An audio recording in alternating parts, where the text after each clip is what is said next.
What's going on, guys? Today we're looking at an Acura Integra. It's a 2023. I'm going to show you how to pull out the cabin filter. The cabin filter is going to be located behind the glove box. We're going to need to remove the glove box door. It's really simple. Right here on the left, there's a damper that dampens the opening of the glove box. We're just going to need to disconnect that. All we got to do is push down on this thing. Okay, and it'll disconnect.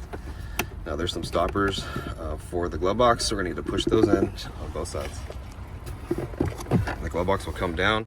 We're gonna need to remove the glove box. It's on plastic hinges. All you need to do is pull it towards you and it'll come right off. All right, look at the hinges, are just these big plastic things. Now the cabin filter is located in this compartment here.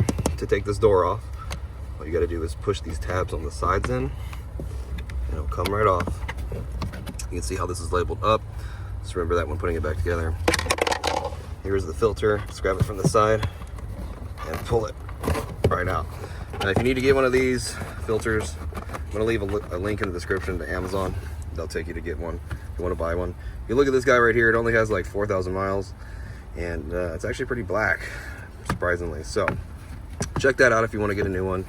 And when you get your new one, you just basically reinstall it the way you took it out. Just put the new one in. This cap just slaps right back on there. Get the glove box door and we line up the hinges. Okay, both sides, and let's push it on.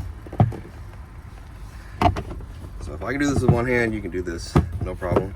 Then we're gonna push it up and it'll hold itself up, and we're gonna reconnect the damper. Okay, let's see here. It's a little tricky, but it'll snap, and that's it. Well, if the video was helpful, do me a favor, hit the thumbs up button. Please subscribe. I'll catch you guys in the next one.